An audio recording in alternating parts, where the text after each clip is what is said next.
Hi நிலக்கண்ணாடி viewers, இன்றைக்கி ஒரு முக்கியமான விஷயத்தை பற்றி பேச போகிறோம். சுகர் பேஷண்ட்ஸ் நாட்டு சக்கரை எடுத்துக்கலாமா கூடாதா அப்படின்றது. சுகர் பேஷண்ட்ஸ் தங்களுக்கு தானே செய்து கொள்ளக்கூடிய மிகப்பெரிய சமாதானம் என்னென்னா, சுகர் வந்துட்டா ஒயிட் சுகரை தள்ளி வச்சுட்டு நாட்டு சக்கரையோ பனவெல்லமோ பனங்கற்கண்டோ சாப்பிட்டா எந்த விதமான பாதிப்பு இல்லை அப்படின்ற நினப்பில் தொடர்ந்து நீண்ட நாட்களுக்கு அதை பயன்படுத்துவாங்க. மிக மிக தவறான ஒரு பழக்கம்.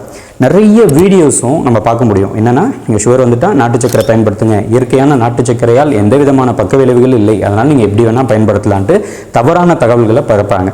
ஸோ அதிலிருந்து கொஞ்சம் யோசித்து சில விஷயங்களை நம்ம பார்க்கணும். நாட்டு சக்கரை ஆனாலும் சரி, பனவெல்லம் ஆனாலும் சரி, பனங்கற்கண்டு ஆனாலும் சரி, முடிவில் ரத்தத்தில் சர்க்கரையினுடைய அளவை அதிகரிக்க தான் போகுது.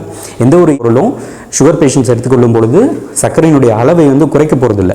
நீங்கள் ஒயிட் சுகருக்கும் இந்த 3 இயற்கையான பொருட்களுக்கும் இருக்கக்கூடிய வித்தியாசம் என்னென்னா, white sugar is refined sugar, ஆனால் இதுவே இயற்கையாக எந்த விதமான ஒரு ப்ராசஸும் நடைபெறாமல் கிடைக்கக்கூடிய ஒரு சர்க்கரை சத்து. இப்போ நீங்கள் ஒயிட் சுகர் தயாரிக்கக்கூடிய ஃபேக்ட்ரிக்கு போனீங்கன்னா, கரும்புலேருந்து சாறு எடுத்து நல்ல ஒரு குறிப்பிட்ட டெம்பரேச்சரில் கொதிக்க வச்சு ஒரு பதம் வரும்போது நிறைய கெமிக்கல் ப்ராசஸ் ரீஃபைனிங் நடக்கும், பல விஷயங்கள் நடைபெற்று அந்த ஒயிட் கிறிஸ்டல்ஸாக நமக்கு கிடைக்கிறது ஒயிட் சுகர். ஆனால் அதுவே இந்த நாட்டு சர்க்கரைனா கரும்புலேருந்து சாறு எடுத்து நல்லா கொதிக்க வச்சு ஒரு குறிப்பிட்ட ஸ்டேஜுக்கு வந்த பிறகு எந்த விதமான ரீஃபைனிங் செய்யப்படாமல் ஒரு பழுப்பு நிறத்திலே நமக்கு கிடைக்கக்கூடியது நாட்டு சர்க்கரை.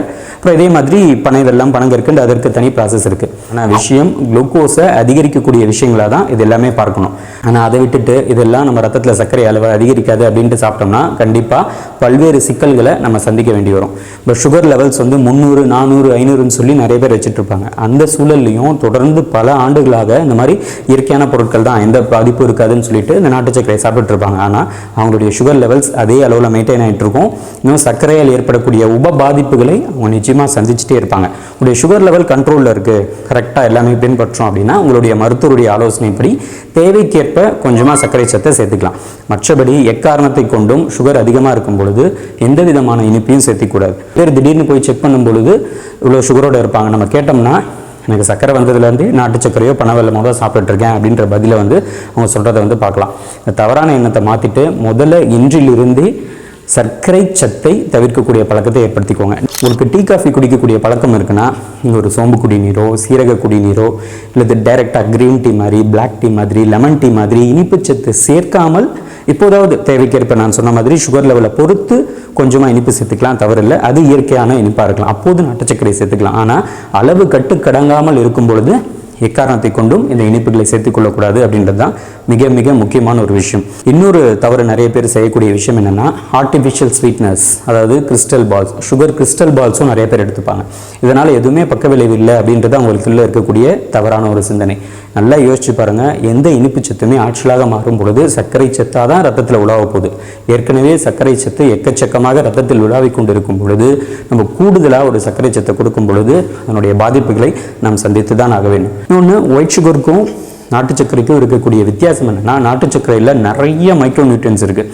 அயன் இருக்குது, கால்சியம் இருக்குது, பொட்டாசியம் இருக்குது, விட்டமின் டி இருக்குது. இன்னும் இனிப்பான ஆற்றலை கொடுக்கக்கூடிய விஷயங்கள் நிறையவே இருக்குது. ஆனால் ஒயிட் சுகரில் ரிஃபைன் ப்ராசஸ்னால எந்த விதமான சத்தும் நமக்கு கிடைக்காது, வெறும் கலோரி தான். ஸோ அந்த வகையில் ஒயிட் சுகரை விட நாட்டு சர்க்கரை ரொம்ப ரொம்ப நல்லது. நாட்டு சர்க்கரை கண்டிப்பாக நல்லது தான். யாருக்கு நல்லது அப்படின்னா, சுகர் இல்லாத பேஷண்ட்ஸ்க்கு ரொம்ப நல்லது, குழந்தைகளுக்கு நல்லது, அதிக அளவுக்கு ஆற்றல் நமக்கு தேவைப்படலை அப்படின்ற பொழுது நீங்கள் நாட்டு சர்க்கரையை ஒரு மிகச்சிறப்பான இனிப்பாக எடுத்துக்கொள்ளலாம். ஆனால் சுகர் பேஷண்ட்ஸ் கண்டிப்பாக தவிர்க்க வேண்டிய மிக முக்கியமான ஒரு பொருள், அது எந்த வகையான இனிப்பாக இருந்தாலும் சரி, இது இயற்கையாக இருக்கக்கூடிய இனிப்பாக இருந்தாலும் சரி, அளவுக்கு அதிகமாக செல்லும் பொழுது அதை தவிர்த்துக்கணும். முடிவு என்னென்னா, சுகர் பேஷண்ட்ஸ் ஒயிட் சுகருக்கு பதிலாக நாட்டு சர்க்கரையோ பனை வெல்லமோ பனங்கற்கண்டோ இல்லை வேறு விதமான செயற்கை இனிப்புகளையோ நிச்சயமாக எடுத்துக்கொள்ளக்கூடாது. ஸோ இன்றிலிருந்து ஒரு முடிவெடுங்க, நான் ஒயிட் சுகரும் சரி இல்லை வேறு விதமான சர்க்கரையும் கண்டிப்பாக நான் எடுத்துக்கொள்ள மாட்டேன். என்னுடைய ரத்தத்தினுடைய சர்க்கரை அளவை நான் குறைக்கிறதுக்காக கரெக்டான ப்ரொசீஜர்ஸை இனிமேல் ஃபாலோ பண்ணுவேன். நீங்கள் போனீங்கன்னா உங்களுடைய ரத்த சர்க்கரை அளவை கட்டுப்பாட்டுக்குள்ளே வச்சுருக்கலாம். சர்க்கரை நோய் இருந்தாலும் எந்தவித பிரச்சனையும் இல்லாமல் ஆரோக்கியமாக மகிழ்ச்சியாக உங்களால் வாழ முடியும்.